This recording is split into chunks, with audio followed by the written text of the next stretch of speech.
Good evening, good evening, good evening, good evening, one and all. Welcome to another live stream on No Risk, No Reward Media YouTube channel.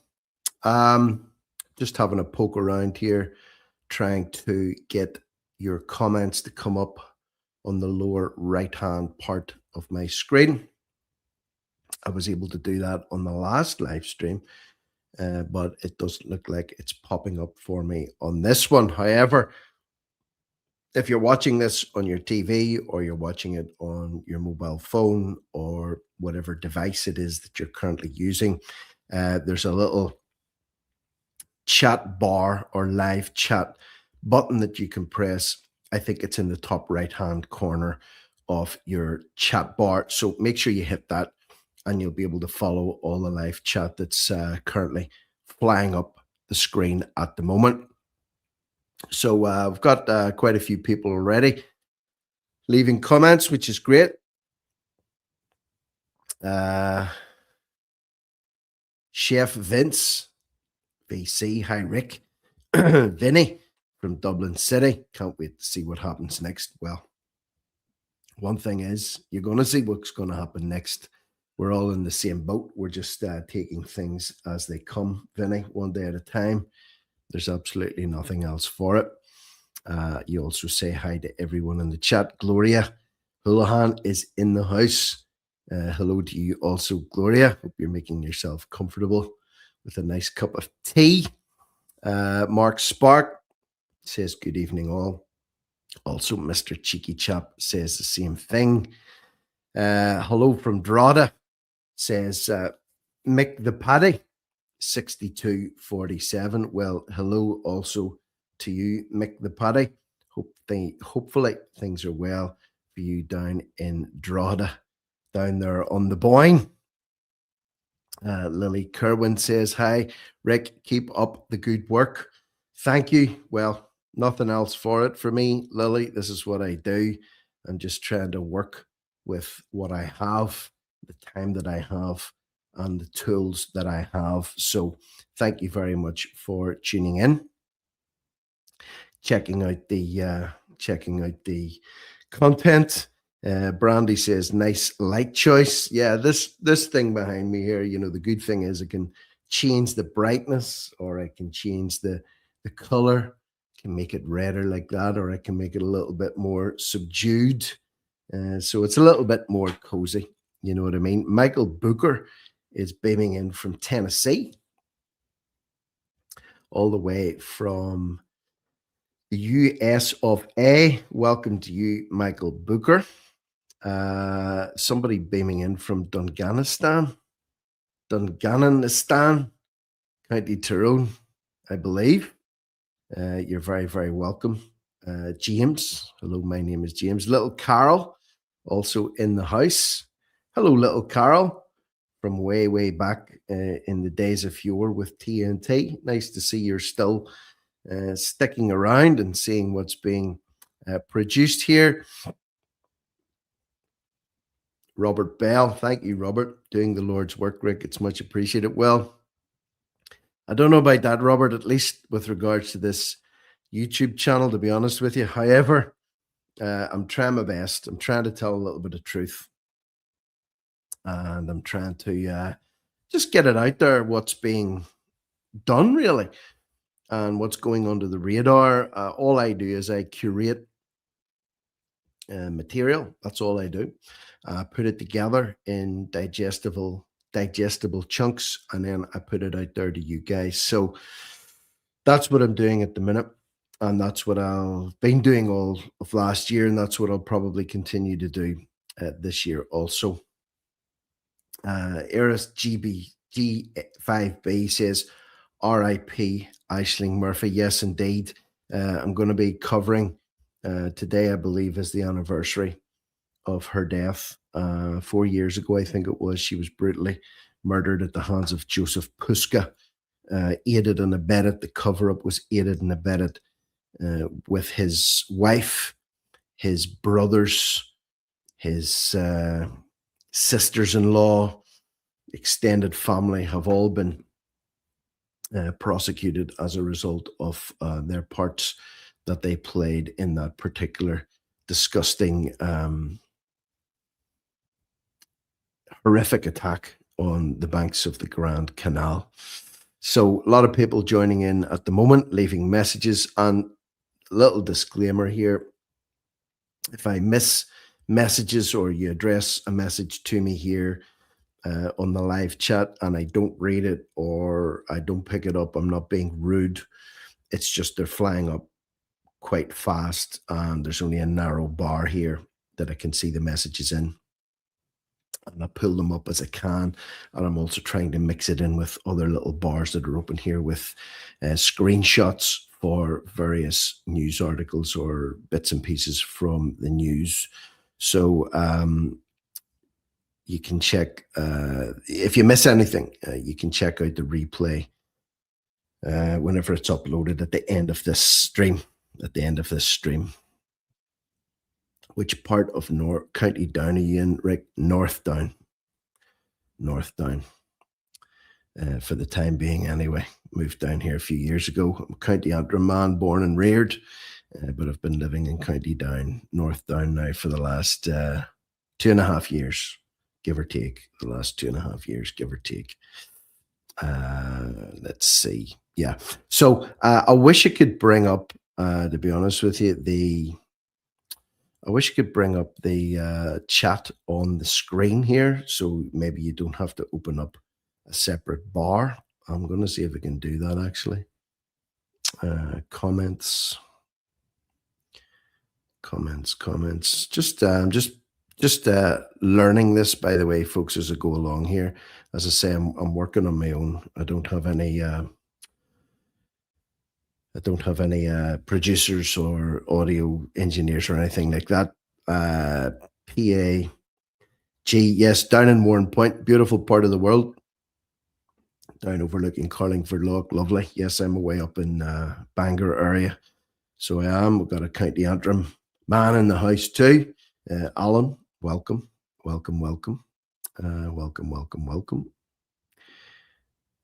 Galloway Raider, mid, as in Mid-Ulster, where the one and only Cookstown Sizzler, Mark Malloy, is also from. Brother lives in Newry. But we're Donegal, folks. Hi from Donegal. Thank you very much. Irish Country Girl 78. Everyone's welcome from all parts of Ireland, north, south, east, west, and in the middle, and of course, anywhere else in the world. Had a chap earlier on from Tennessee. Anyone is welcome. So whoever you are, wherever you are, wherever you're listening in from, whatever you're doing, and of course, whatever you're doing, we hope it's nice. You're very, very welcome to the stream. So, like I said, if you can, leave a message underneath this video when it gets uploaded. If you enjoy the content, give it a thumbs up, and also cut and paste the link to this video, even at the minute. If you can, hit share it out to people, let them know that there's a live broadcast going on at the minute, and then they're free to join it as and when they want to. And of course, you can dip in and out of this anytime you like. I did a live stream I think it was last Monday night. I can't believe that was a week ago. The kickstart the year off. I started a little bit earlier in the evening at around about 7:30. So I'm starting this one a little bit later tonight, and just messing around with times, really. Sometimes it's better to start later. Sometimes it's better to start earlier. Someone else saying they're in from Ballycastle. Beautiful, beautiful part of the world as well. Can't believe it was 4 years ago since Aisling Murphy. Brutal murder. A lot has changed since then, says Keith McHugh. A lot has changed, Keith, but then again, has it gotten any better or has it gotten worse? You can tell me what you think in the comments below here, and of course leave a comment underneath the video. Hard Keach, hi Rick, Jenny and Hard in Kilkeel. Jenny is the John Wilson fan, wanting him on more. Well, if he's floating around here tonight, I don't know if he even knows the stream's on or not, but it might be a little bit past his bedtime, but I could fire a link through to him and see if he can hop on here tonight just to keep Jenny happy. But if not, fear not, Jenny. If you're listening at the same time as your husband here, John's on maybe once a week anyway. Sometimes even twice a week. He's very kind and generous with his time. So I dare say you won't have too much longer to wait before you see John again. Also, Lizzie in the live chat. Hi, Rick, watching from RD. Welcome, Lizzie. Yeah, so it's great to see a good cross section. Sunny southeast here, Rick. Where exactly in the southeast are you? If you can say, Brandy, you don't have to give me your exact location, but it's nice to know geographically what towns and cities people are beaming in for. So let's have a look at some news headlines that are coming through. Wexford. Oh, someone else has put a request in. Could you do a live with Val Martin? That would be fabulous. His videos and channel is fabulous. I've seen Val once. I think it was Val Martin. He's an ex Garda, I believe, and I think he has a YouTube channel. He does monologues to the camera, much the same as what I do. Also, I saw him speaking at an event down in Carrickmacross. I think it was last May. Val spoke very, very well. So maybe I'll get. I don't know the guy personally. I don't have any contact details for him, but I'll have a look at that, and maybe, who knows, I'll maybe try and get a chat with Val. Yes, Val is a great name. Ex-Garda, says Eddie Lloyd. I thought so. Yeah, I thought he was an ex-Garda, a little bit like John Wilson. They both cut from the same proverbial cloth. So I want to look back, a little recap over what was going on at the weekend. Did you catch the protest that happened down in Athlone? There was a big gathering in Athlone last weekend just passed there, to do with the Mercosur agreement. And of course, the Irish government have decided that they're not going to back, or they're not going to vote for this Mercosur agreement, even though, let's be honest, they've left it as usual to the 11th hour. Why they left it so long before they said they weren't getting behind it is a mystery, or is it? And also, is it just lip service they're paying here? They know that the thing's going to be, they're going to try and push the thing through anyway, whether or not Ireland voted for it or not. So there was a video that I put up on Saturday night that had to do with, there was some independent reporters down there. Philip Dwyer was down there. Niall McConnell was down there. A few other people were down there, and they were grilling Matt Carthy, I think it was, Sinn Féin TD. I think he represents, or his constituency is in Carrickmacross in County Monaghan. So he was getting it in the neck, or certainly being put on the spot. He wasn't getting it in the neck at all. They were only asking him questions to do with things that were affecting his constituents. So he dodged, bobbed, and weaved in and around the questions quite adeptly, as you would expect from a Sinn Féin politician. And he had his rent-a-mob there. They were, how would you say, trying to shout down any dissenting voices. And it seemed to get a little bit aggro. Seemed to get a little bit aggro there, as usual, whenever people are unable to defend their position, or their lies are unable to withhold any scrutiny. They resort to insults. They resort to shouting, mob mentality, and ultimately violence, lifting of hands and lifting of feet. So that transpired on Saturday, and you can see the video clip of that. I put a video of that up on Saturday afternoon. I think it was Saturday afternoon. But coming off of the back of it, This guy here, Kieran Mullooly, MEP, he was in attendance and he was certainly shouting the farmers' corner out there, having just handed in 30,000 petitions collected in Athlone last Saturday, saying no to Mercosur from the people of Ireland to Ursula von der Leyen. Here at the EU Commission in Brussels, you have delivered the message no to Mercosur. So, question for you good folk out there tonight, and let's be honest about it, petitions, they look good. It sounds good. 30,000 people have signed them. This guy's handed it in Brussels to Ursula von der Leyen, the unelected, head of their proverbial state. And then what will she do with that? Is it the chances are slim to zero that she's actually going to do anything about it, or she'll backtrack on, the path that the EU are on here with Mercosur, which obviously is going to be highly detrimental to the Irish farmers. And again, the question that I'll put out to you people that are listening in as per now and contributing in the live chat is, did they leave it too late?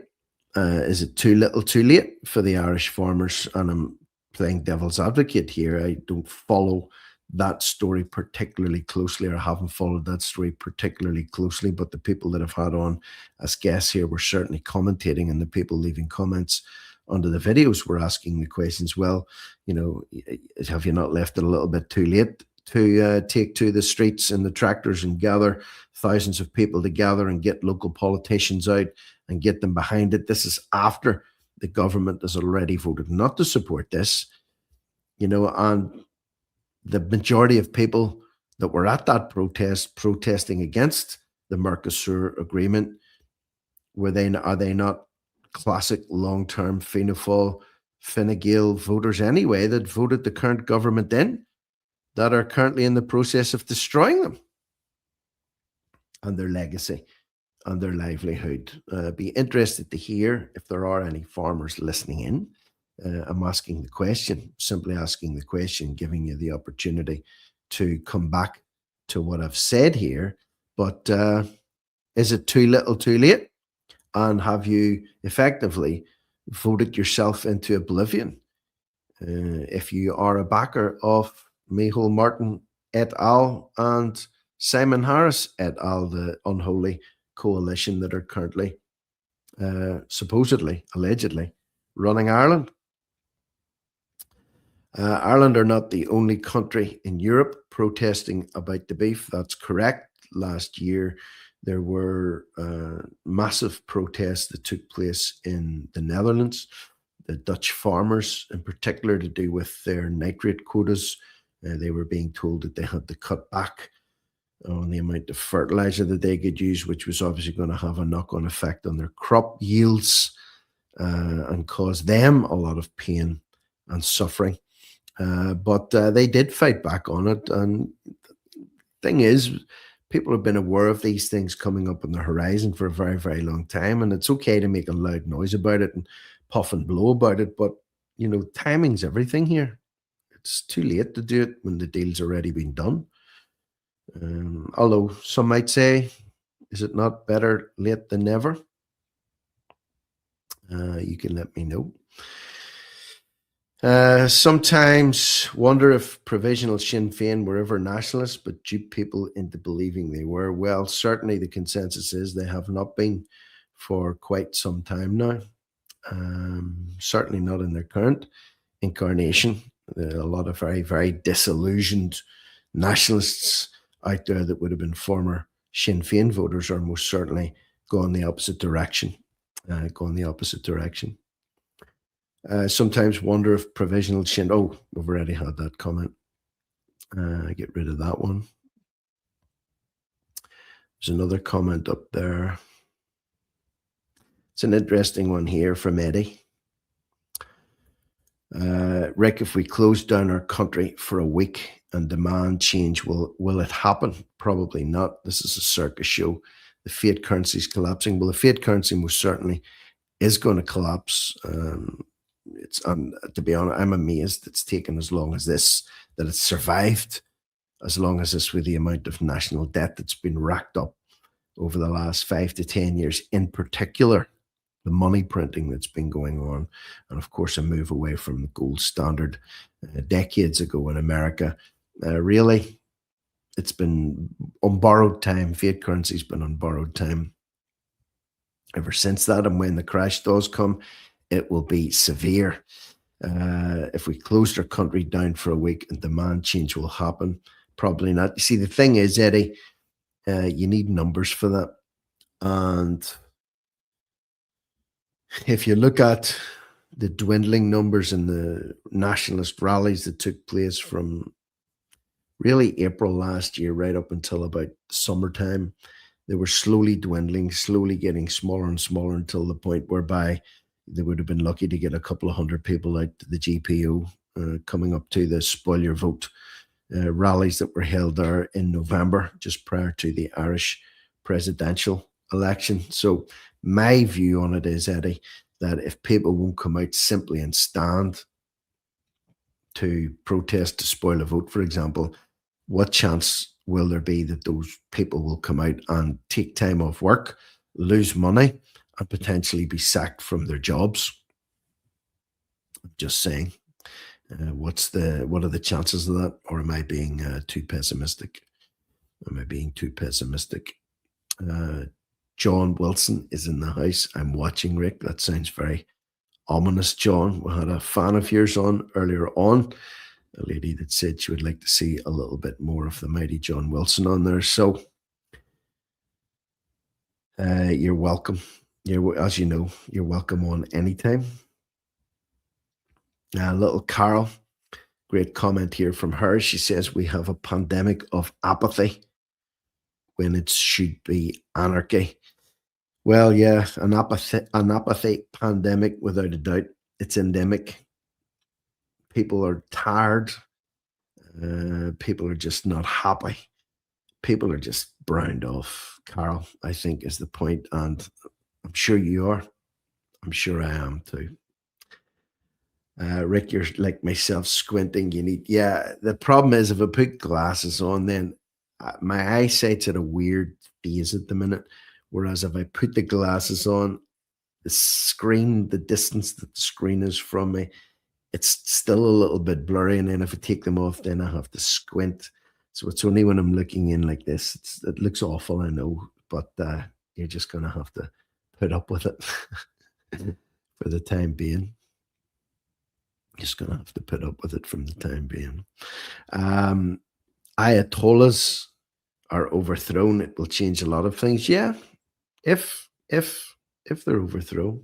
It's unfortunate that prick Drew Harris treated the protests like he did with the Troubles. Yeah, Drew Harris, I mean, like, where's he going now? He just slipped off into oblivion. And of course, his replacement isn't really breaking any delf when it comes to what's happening in terms of policing in Ireland at the minute. Hi, John. You're great. You're here. So there you go. John Wilson receiving a little bit of love. St. Paddy's merchandise in the shops, or St. Patrick's merchandise in the shops. Some people get offended when you refer to him as St. Paddy. I got the feeling this one coming is going to be awkward, to say the least. Well, yeah, it's. Can you believe, though, Jim, that it's rolled round again? It seems like no time at all since we were talking last St. Patrick's Day about whether or not Micheál Martin would be getting an invite to the White House for St. Patrick's Day to hand over the bowl of shamrock. Trump left it to the last minute. And then, of course, if you can remember, they were brought in, what was it, a week in advance? Martin was brought in a week in advance. And Simon Harris, I remember, on St. Patrick's Day was walking the roads of New York in his trench coat in the rain. And of course, McGregor was the one that was standing at the White House press podium, waxing lyrical about the woes and griefs of Ireland. he had the ear of Donald Trump on St. Patrick's Day. And then, of course, you remember that crazy time whereby um, Tucker Carlson came over and had the one-on-one with McGregor in the Masonic Lodge headquarters of Ireland because they couldn't get anywhere else that day, of course.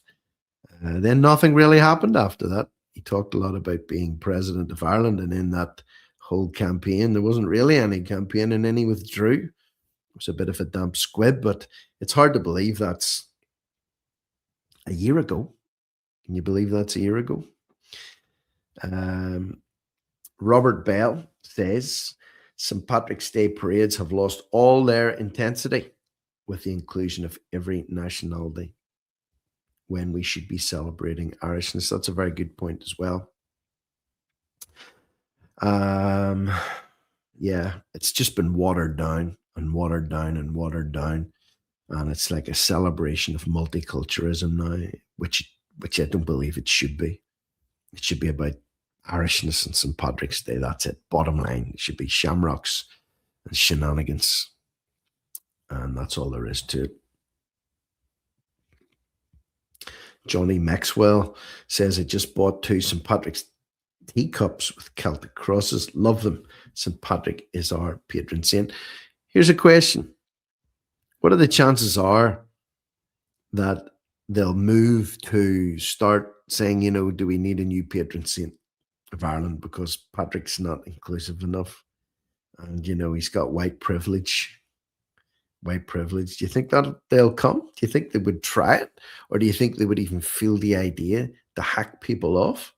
I think it's a possibility. I wouldn't be surprised. Would you be surprised if they put out the feelers or put out the antagonism tentacles to say maybe we need a new patron saint? And what would he be called? Who would they have? Who would they have? So anyway, going back to the weekend, Ireland will invest record amounts in development and humanitarian assistance. This is a note that came out from the Irish Embassy in Addis Ababa, Ethiopia, in the Somalia area. Ireland will invest record amounts in development and humanitarian assistance in 2026. So what are our priorities? From supporting women and girls to investing in climate action, Minister Neil Richmond outlines where Ireland will make a difference in 2026. In relation to St. Patrick being replaced, bollocks, Rick, never going to happen. I don't think it's going to happen. But if you notice, what does happen is things are done to aggravate and wind people up. And if there was something that was going to wind up the so-called mythical far right in Ireland, it would be the idea that St. Patrick would be replaced. Lizzie agrees. She thinks I'm right. Clifford Bell says King Billy. Aye, what about that? William III of Orange is the new patron saint of Ireland. All you Drogheda folks should be well familiar with him. That's where he used to knock about, down round the banks of the Boyne. BG says, hi, Rick and everyone. Welcome, BG. Can I take that photo down, please? Which photo? The one that's on screen? No, it's staying up. Big fan here, says Paranormal Channel X1307. You're welcome. I'm glad that you've tuned in. And don't worry, this picture of Neil Redmond will not be there for much longer. I'm just reading the details of it. So there's another thing to bear in mind, that the amount of money that has been spaffed away to recently, I'm just talking about recently here, to Ukraine. More money sent there when Zelensky was over in November time. Someone's leaving. Just a little acknowledgement there. Alan Taggart, great content. Sorry, I have to go. No problem, Alan. No problem at all. Hopefully you have a good night's sleep. and whatever you're doing for the rest of the week. May you be blessed. May you be blessed. It's Rick's channel. The picture stays. Yeah, it's not. Don't worry, it's not going to be there for long. It'll be there for as long as I have a use for it, and then he shall be cut. Don't you worry about that, Valerie. He shall be cut. Neil Redmond or Neil Richmond will not be on your screen for too much longer. But this is the thing, the amount of globe trotting that's been done as well over the last month, just the last month alone. When you look at Martin has just came back from China, and Irish beef now apparently is back on the export menu to China, and he calls it a dividend. He says dividends are already being paid. Yeah, right. What dividends and who are the dividends being paid to? Mayhole. He's been globetrotting. He's been to Brazil. He's been to the Amazon rainforest. He's pledging money there. He's pledging money to African medicine. Also, when I think it was the COP30, it's hard to keep track. COP30 or COP26, and all these different G20. That was it, G20, COP30, whatever you want to call it. Every time one of these events happens, money's being pledged. Ireland will invest record amounts. So this year, just to round this one off,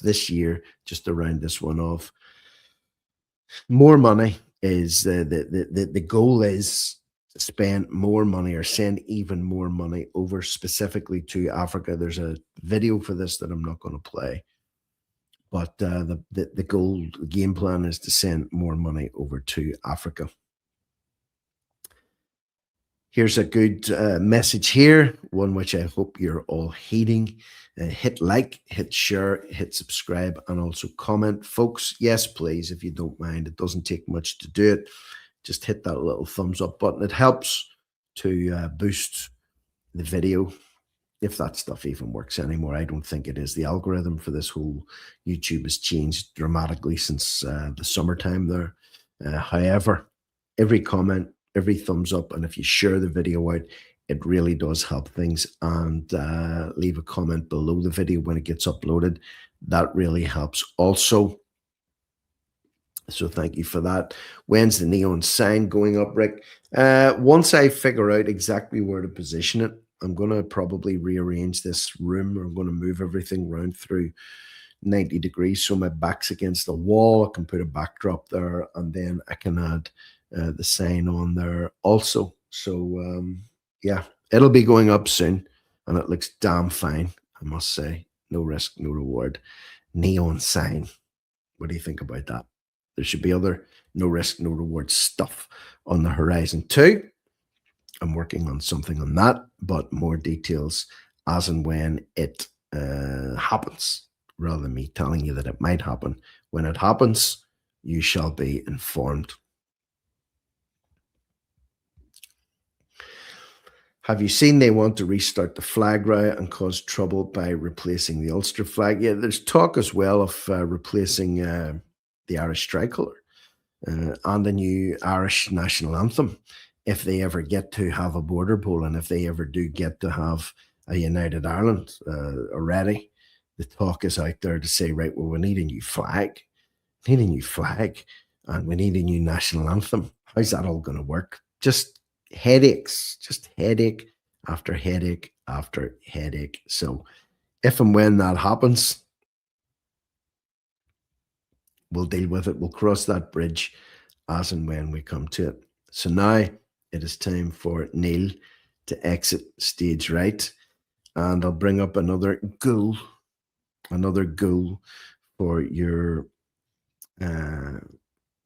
pleasure. Oh, no, we've already seen him. Where is she? Helen McEntee. She's been jetting around also. Check this one out. Look at this, folks.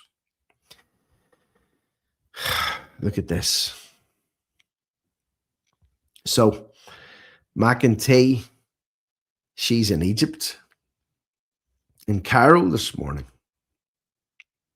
They're also concerned about the planet. They're also concerned about their carbon emissions, that they have not stopped jetting to every corner of the globe or the planet or the big disc, depending on which way you look at it, over the last few months. It's insane. And there's nothing that she couldn't have said to this guy that she couldn't have said on a Zoom call. But there she is, sitting there on her very plush chair, very plush rug, on her little fur-lined tricolour, and her little fur-lined Irish or Egyptian flag sitting on the table behind her. A pleasure to meet with Egypt's foreign minister, Badr Abdulati. Badr Abdulati, someone I'm sure none of you have ever heard of before, in Cairo this morning. We discussed the importance of Ireland and Egypt's bilateral relationship. Again, another question for you people. What relationship? What bilateral relationship does Ireland have with Egypt? When is the last time you heard Egypt mentioned in the same breath as Ireland? When is the last time you saw an Egyptian flag flying beside an Irish tricolour? But Helen is there to discuss the importance of Ireland and Egypt's bilateral relationship, the ongoing humanitarian crisis in Gaza. It's nigh on impossible for them to do anything at all without bringing in bloody Gaza, isn't it? And wider regional issues. Well, here's the question. Why doesn't she ask Egypt why they have huge security fences built to stop the people of Palestine getting into their country? Egypt don't want anything to do with them. So I'm just wondering, did you ask the Egyptian foreign minister, how come you've shut everything down to Palestinian refugees? Why aren't you allowing them into your country? Meanwhile, they're being sent over on flights to take up bursaries and scholarships in Irish universities. You figure that one out and let me know below that if you can come up with an answer to it.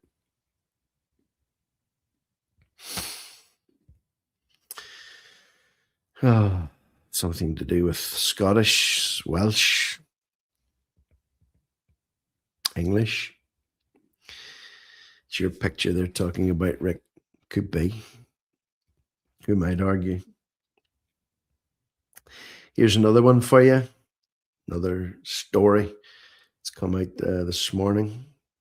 And this is an interesting one. And if you're listening to this, you can tell me what your thoughts on this one are with regards to health and doctors. So the waiting lists, the amount of people sitting on a waiting list for outpatients or inpatient surgeries in Ireland has jumped by 10% over the last 12 months. I think it went from about 805,000 up until almost 900,000 in the space of the last 12 months. So with all the money that's being raked in from corporation tax, 500,000 that's being lifted every single day, for example, by just one toll bridge on the M50 motorway. With all the money that's being shored up and all the money that's being pledged overseas, why are the waiting lists to get surgery or to get seen by a consultant increasing by 10% year on year? Fianna Fáil have put out a promo piece this week. They've been doing this really since the start of January.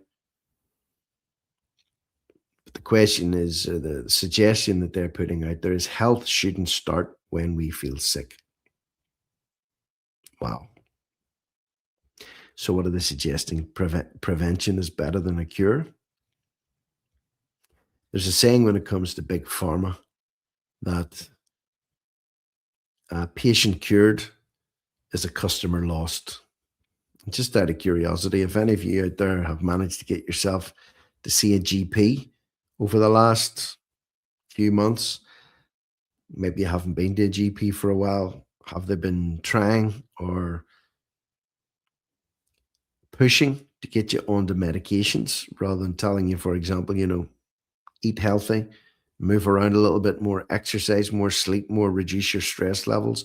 Or have they been reaching for the prescription pad? I'd be particularly interested to hear what your experiences are there. So Fianna Fáil have said health shouldn't start when we feel sick. A prevention first approach can help people live healthier, more active lives for longer. Wow, they want you to live longer now. Listen now to preventing illness, promoting health. Fianna Fáil, the party of preservative healthcare. So let me throw it out there. Have any of you been ill over the Christmas period? Have you just stuck it out, or have you been bad enough that you felt that you needed to go to a doctor to get something to help you over? If it's lingered, for example. And I did. I haven't been to a doctor for 4 or 5 years, maybe at least 4 or 5 years. I was sick all through December, coughing and spluttering and things like that. Couldn't shift it. Went down and got checked out. Was told it'll pass. But, the doctor who I went to see, had never met her before, never seen her before. And within 3 minutes of me sitting down and tested my blood pressure and stuck the thing on my fingertip, for the oxygen levels, it was fine. The heartbeat was fine. She says, we want to do full bloods on you. And, we might think about starting you on statins and this, that, and the other for cholesterol. They hadn't even taken a blood test. I told her I wasn't having one done. And then she got agitated, pushed. Oh, you need to have this done. You need to have this done. Maybe you do, maybe you don't. But I actually asked her the question. I says, why is it that the default position these days seems to be to reach for the prescription pad? I actually said that to her, and she didn't answer me. I said, if my blood pressure is high, for example, or if levels are elevated of things that should cause you concern, should the first thing you should be saying to me not be, well, listen, you might want to cut back on fatty foods. You might want to exercise a little bit more. Are you under stress? Do you sleep enough at night? And so on and so forth. Get some kind of an idea what my lifestyle is. But no, straight to prescriptions or suggestions of pharmaceuticals.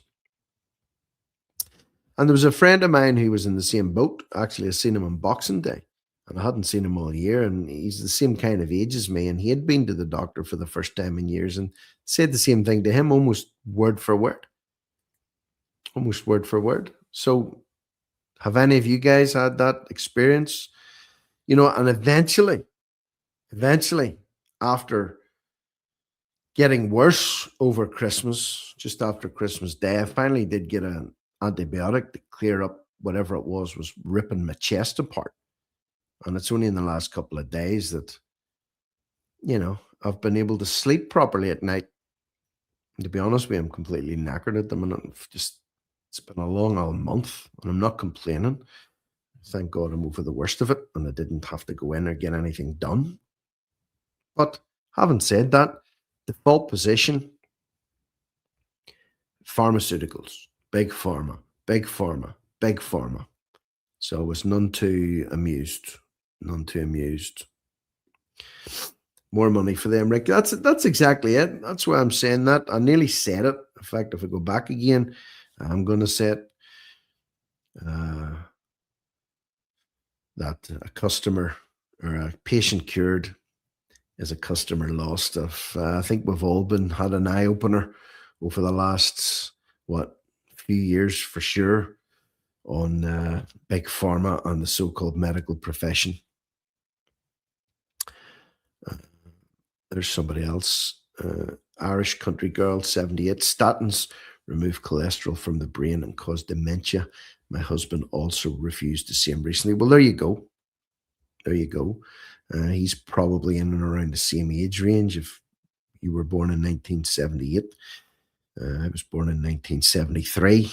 So, and my friend is in the same boat. And we've all been told, oh, get on the statins. And I haven't had any tests done, by the way. She mentioned them straight off the bat, and I haven't even had a test done. So I've refused it. Eat healthy, maybe. Yeah, that's the thing, Gloria. That's the thing. You know, the default position should be, you know, what's your diet like? Are you eating a lot of processed sugar? Are you eating a lot of, you know, frying food and seed oils, and, you know, you're eating a lot of saturated fats or whatever? You know, eat less junk and just move a little bit more. The fresh air. Give it a few months, you know, drop a few kilos, drop a few stone maybe. And, you know, your blood pressure will come down automatically. At least it should. Your blood sugar levels should come down automatically, or at least they should. It's what you would hope. Sorry, rheumatologist Angeline. Welcome, by the way, Angeline. And by the way, let me put in a disclaimer here. No, there's no medical advice being given here at all. I'm not a doctor, or not giving any medical advice. I'm not telling anyone what to do and what not to do. I'm just going by a little bit of common sense. I do actually, believe it or not, have a degree, a bachelor's degree in science and human anatomy. So I do know a little bit about the body and the way that it works. But that was collected a long, long time ago, Queen's University in Belfast. So there you go. Chronic exhausting pain 24/7. Thank the Lord for my husband who looks after me, never complains.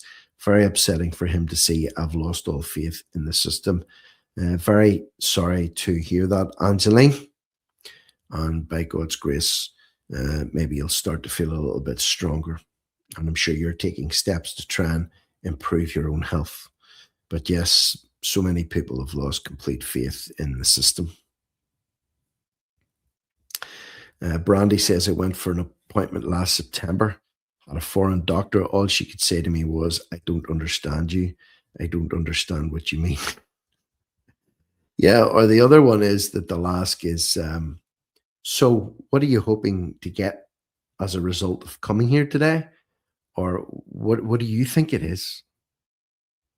And let's be honest, you know, with the internet and research at the minute, you know, it's most people are able to diagnose themselves fairly well before they go anywhere near a doctor, which is why a lot of people don't anymore. Effectively, they'll just Google your symptoms if they're DuckDuckGo them or whatever search engine they use. Walking the country can make all the difference to health. Indeed, for me, walking at a decent pace in the fresh air, arguably the best thing you can do for your body and for your mind. Mental health is very, very much overlooked also. So, just interesting to hear what people are saying. It's January and already the Easter sweets and treats are in the supermarket. Yep, Easter eggs. I've spotted Easter eggs being sold this week. Cadbury's mini egg bags are everywhere. They come out in big 1 kilogram bags of Cadbury's mini eggs. It's mental. Absolutely mental. But there they are. So anyway, let's move on past health This is an unfortunate anniversary. A few of you folk mentioned this earlier on whenever the live stream started. A memorial walk was held today, I believe it was, along the Grand Canal near Tullamore to mark the 4th anniversary of the murder of Aisling Murphy. Family, friends, and locals gathered together to remember the 23-year-old school teacher and musician.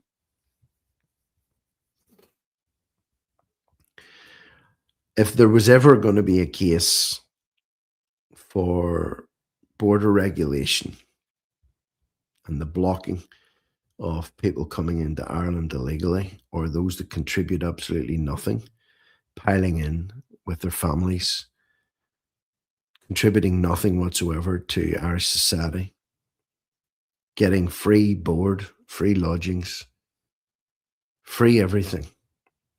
And then one of them turns around and brutally murders a young Irish girl.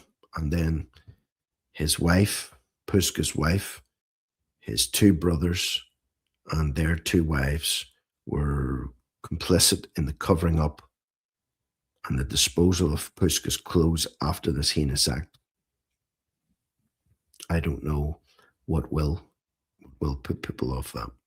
I just don't know what will. Can you believe it's been 4 years? Outside of the online sort of, I don't know, channels that you might frequent, like, does anybody in your workplace or your families, people that maybe don't follow events so closely, do they even know what happened with Aisling Murphy? Are they aware of the guy that carried it out? Well, the fact that he's trying to appeal it, that he's getting the best medical treatment, that he's getting an education in an Irish prison, that he's learning to speak English finally, that his family are all being looked after, his children were all accommodated at Irish taxpayers' expense. Does anybody even know? Or will she just simply disappear into nothing, just be forgotten about in time? Literally had an argument on National Council of Women Ireland over their stance on her death on Facebook. They state it's male violence towards women, and I was told nationality has nothing to do with it. Well, here's the thing. There has always been, and always will be, sadly, male violence, Irish men committing violence on Irish women. There always has been. It's currently going on as we speak, and there always will be. It's just a tragic fact. But in this case, this particular event, this young girl's death, could have been prevented because the person that committed the heinous act arguably should never have been allowed into Ireland in the first place. Completely preventable. Completely preventable.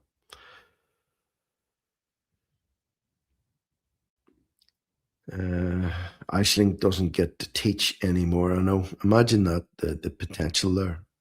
I think she was a great musician also. I think I've seen a video of her playing traditional music with her sister, I think. Unreal.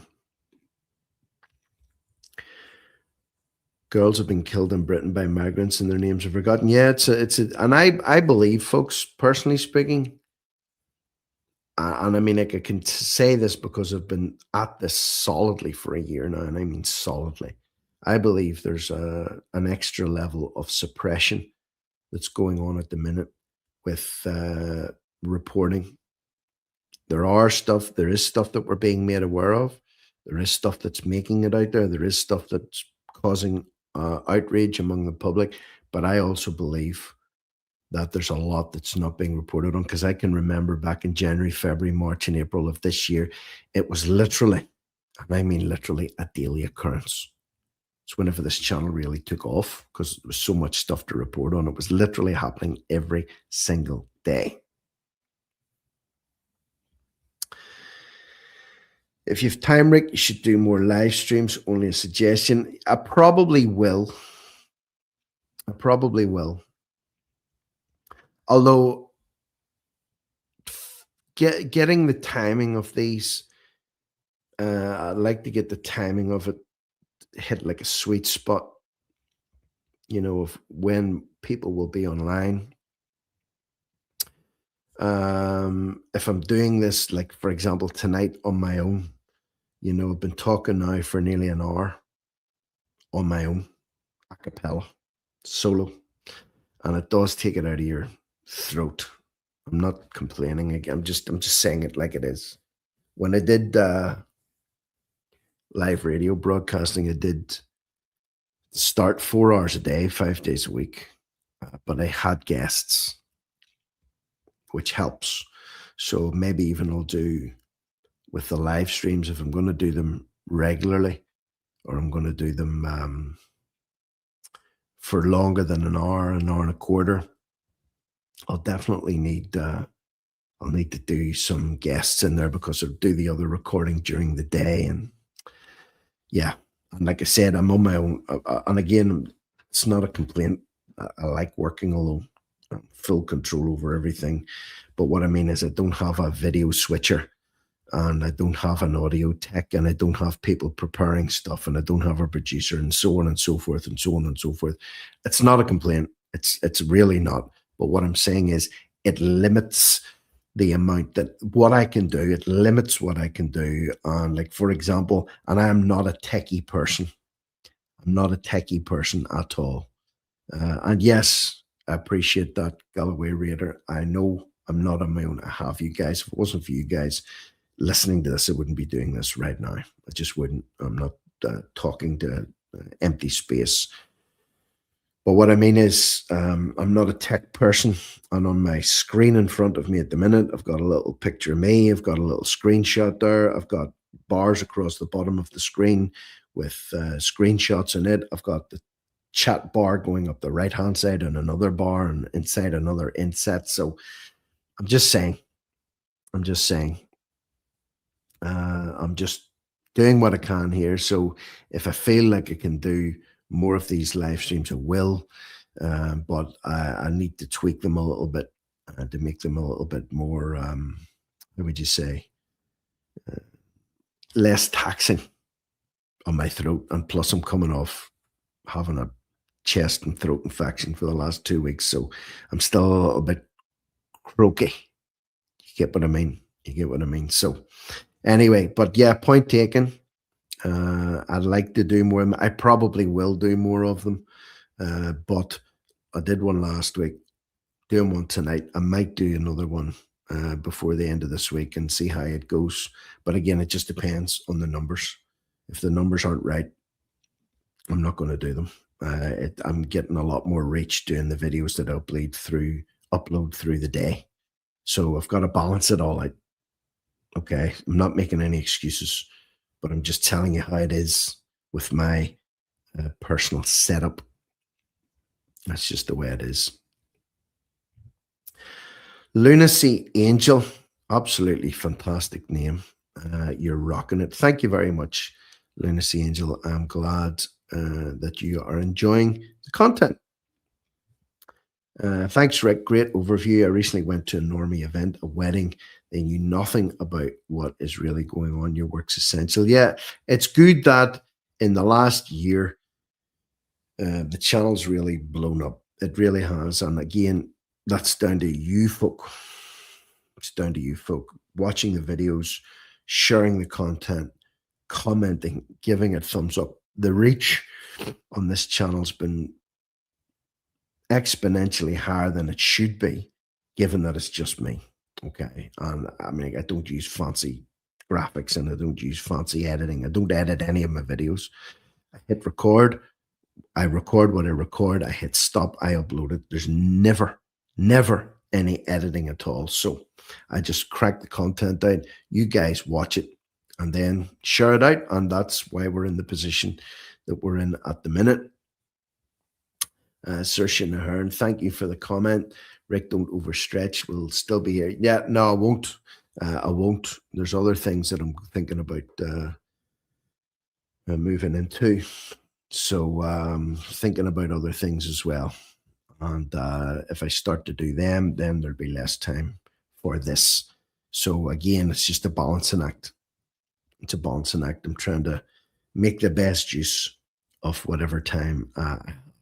That's all I'm trying to do. So what else have we got here?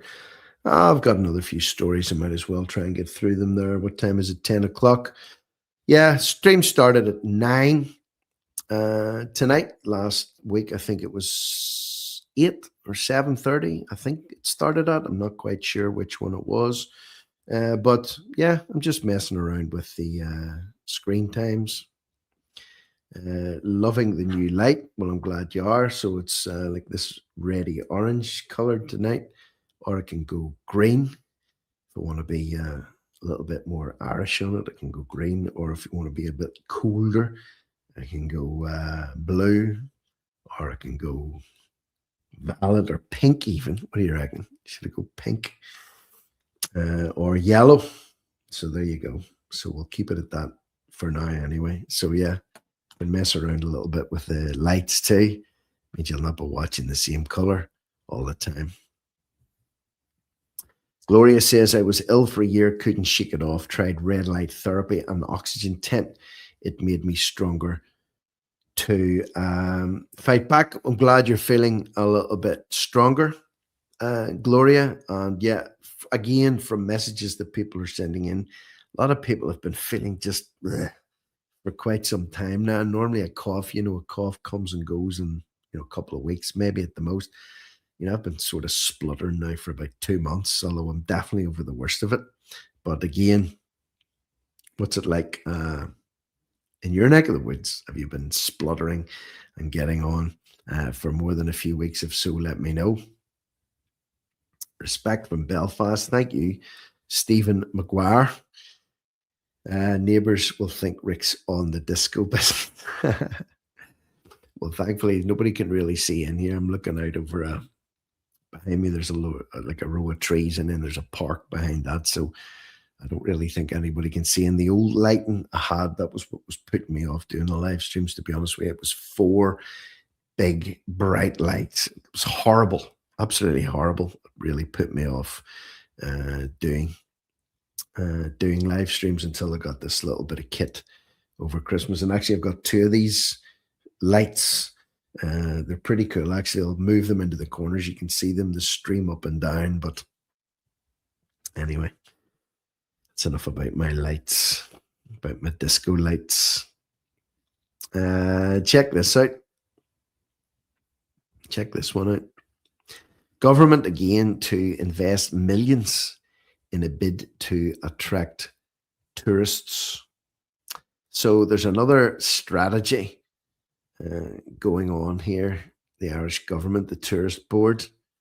Government is aiming to extend the tourist season through major investment in overseas promotion. The Minister for Enterprise and Tourism, Peter Burke, has said. So Mr. Burke this morning set out his department's 4.7 billion. 4.7 billion capital investment strategy for the next 5 years. Isn't that mad? So never mind 150 million to Ukraine or 30 million to save the Amazon rainforest. 4.7 billion capital investment strategy for the next 5 years to boost tourism in Ireland. And they're talking about attracting Indians, people from the Middle East, and one thing and another. I don't know. What do you reckon? Is there not better things that they could be doing with that money? Better things they can be doing with that money, like deportation flights, for example. Aye. Tell me what you think. Yay or nay? Yay or nay? Seen McEntee. Check this one out too. Listen to this. 2 in 3 dying people in Ireland were not informed that they were likely to die. The Irish Hospice Foundation warns that Ireland may face a crisis in end of life care should under resourcing continue. 2/3 of people who lost a loved one said that the person had not been told by a medical professional that they were dying. That's according to a new report by the Irish Hospice Foundation, which gathered data on death and bereavement. 2 out of 3 people who were dying in Ireland were not told that they were dying, and therefore their families were not informed that their nearest and dearest were on their way out. It warns Ireland may face a crisis in end of life care. Currently, around 35,000 people die in Ireland each year. Look at this. This is expected to grow to almost 50,000 by 2046. By the same year, a number of people aged over 65 is projected to have doubled, surpassing 1.5 million. A lack of communication with a dying person about the reality of their situation means they sometimes don't get a chance to make appropriate arrangements, and family members are not fully aware their loved one's death is imminent. How difficult is it? How difficult is it as a doctor or a so-called medical profession? If you know someone's dying and you'll know that you can't even inform the patient or their family. Say, look, your mum, your dad, your brother, your sister, your wife, your son, your daughter, your granny, your granda, they're on their way out. You might want to come and say goodbye, or you might want to prepare to meet thy God. No, just keep quiet. Just keep quiet about it. What do you think of that? What do you think of that?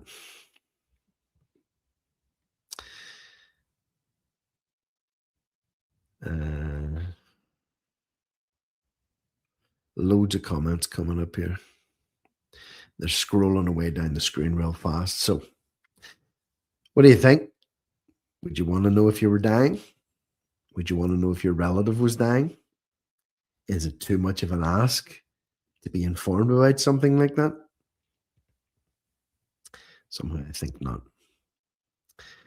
Last but not least, and this is something to watch out for, and this is something that I talked about and foretold along with many other people when the news first came out. City West, formerly the biggest hotel in Ireland, bought by the Irish state, turned into a permanent asylum hub. It's been off the market now for years. It was a COVID testing centre, job centre, then a Ukrainian refugee centre. Now it's every Tom, Dick, and Harry's in there. Sagart residents were reassured there were no immediate plans to expand the capacity of City West. We know now the potential to do scale, that it was part of the evaluation that made it such good value. So when the government, the Irish state, bought City West, they weren't just buying the hotel with a facility for about 2,500 rooms. They bought the conference facility. There's a leisure centre there and about, I think it's 50 acres of ground around that hotel.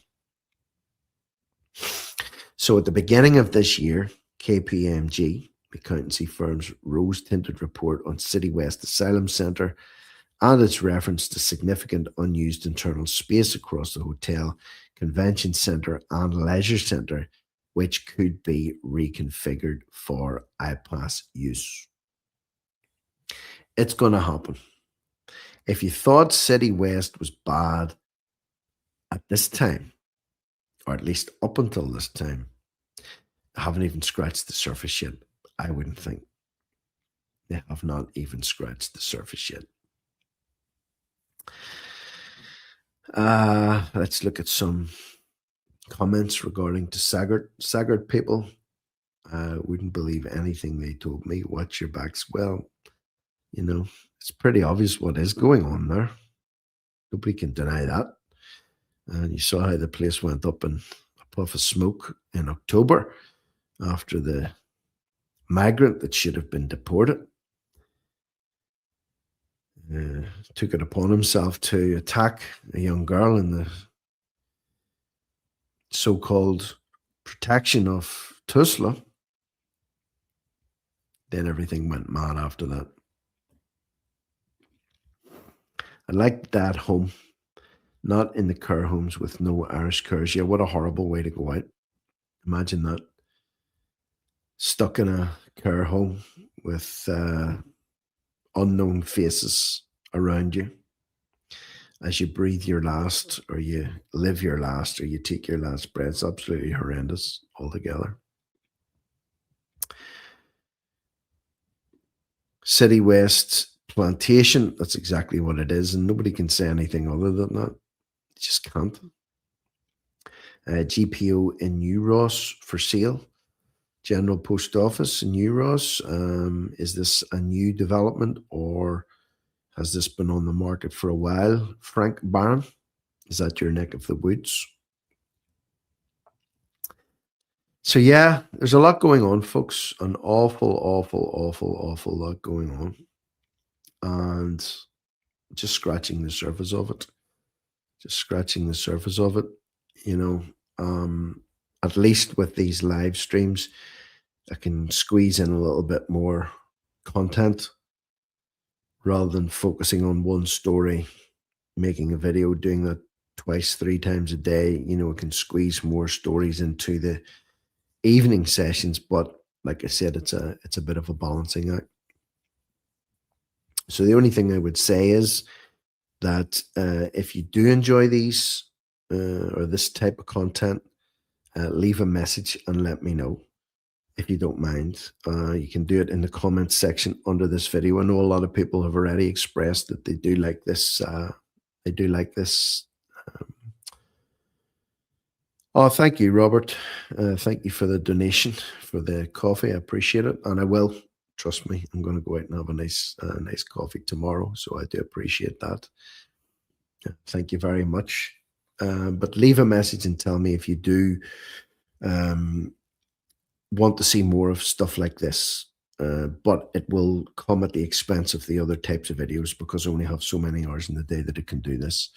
And like I said, the only thing that I would ask you to do is share the content. Just hit the share button and it brings up a link, and you can drop that into a Facebook group. Even if you missed the live stream, if you see it on the stream the next day, cut and paste the link and send it out to your groups. I know many of you are doing that already. Just give it a thumbs up, and please subscribe to the channel if you don't already do so. Many of the people that listen to this channel are not subscribed to it. Despite the numbers being pretty high, still the vast majority of people that listen to this channel aren't subscribed to it.